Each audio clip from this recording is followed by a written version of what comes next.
ভেন্ডি দিয়ে আজকে একটা রেসিপি বানাবো, ভাজা রেসিপি। আমরা তো আলু পেঁয়াজ এসব দিয়ে বড়া ভেজে খাই, নানা রকম জিনিস দিয়ে খাই। আজকে আমি ভেন্ডি দিয়ে করে দেখাবো। দেখো, ভেন্ডিটাকে এরকমভাবে একটা ছুরি দিয়ে মাঝখানটা চিড়ে নিলাম। এর মধ্যে দিয়ে ওই কয়েকটা বীজ বার করে নেব। খুব বেশি তো বীজ থাকে না, কচি কচিগুলোর মধ্যে তো একদমই বীজ থাকে না। এই দেখো, এরকমভাবে চিড়ে আমি বীজ বার করে নিচ্ছি যতটা পারি। তারপরে ভেন্ডির চারপাশ থেকে ছুরির মাথাটা দিয়ে সরু সরু সরু সরু করে কেটে নেব। এই যে প্রত্যেকটা এরকম বীজগুলো আগে আমি বার করে নেব।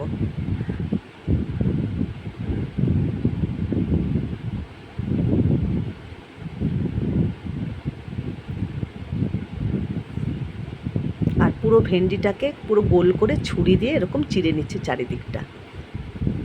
এই যে এইভাবে ছিঁড়ে ছিঁড়ে প্রত্যেকটা ভেন্ডি বীজ বার করে, আর প্রত্যেকটা ভেন্ডি এইভাবে একসাথে আমি আগে করে নেব সবগুলো। এই দেখো, এইভাবে প্রত্যেকটা ভেন্ডিকে আমি চিড়ে নিচ্ছি। এইভাবে চিড়ে নিলে তারপরেও বীজগুলো বার করা যায়। এই দেখো, সব ভেন্ডিগুলো এরকম করে করে নিয়েছি। এই যে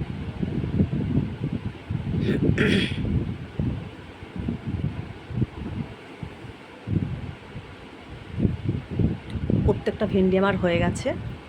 আর এদিকে একটা বেসন, চালের গুঁড়ো, আর এর মধ্যে কিছুটা টমেটো সস, চাট মশলা, গোটা জিরে, নুন, হলুদ আর একটু গোলমরিচ গুঁড়ো সব কিছু দিয়ে একটা একটু মোটা থিকনেসের একটু ব্যাটার করে নিয়েছি। একদম কিন্তু পাতলা করিনি। এবার প্রত্যেকটা ভেন্ডি ব্যাটারের মধ্যে চুবিয়ে নিয়ে এবার সব গরম তেলে ভেজে নেব। কড়াই ভালো করে গরম করে বেশ কিছুটা, আর আমি এগুলো কিন্তু সর্ষের তেলে ভাজবো। বেশ কিছুটা তেল দিয়েছি, আর কড়াই তেলটা খুব গরম করে নিতে হবে। একদম হাই হিটে আমি এগুলো ভাজবো, কেননা ভেন্ডি এমনিতেই নরম। লো ফ্লেমে ভাজলে কিন্তু আরও নরম হয়ে যাবে। একদম হাই হিটে ভেজে নিতে হবে। এইভাবে ভেন্ডি আমি একদিন করে খেয়ে দেখেছি, দারুণ লাগছে খেতে, ওই জন্য আবারও আজকে করছি। এভাবে করে খেয়ে দেখবে, দারুণ লাগে ভেন্ডি। এই যে এক পিঠ হয়ে গেছে, আরেক পিঠ উল্টে দিলাম। এই যে ভালো করে তেল থেকে ছেঁকে ছেঁকে ছেঁকে ছেঁকে ভেন্ডিগুলোকে তুলে নেব।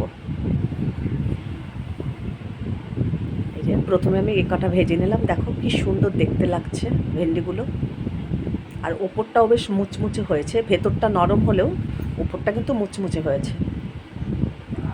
ভেতরটা সামান্য একটু মানে লোদ লোদ লাগবে, তার জন্য খারাপ লাগে না খেতে, খুবই ভালো লাগে খেতে।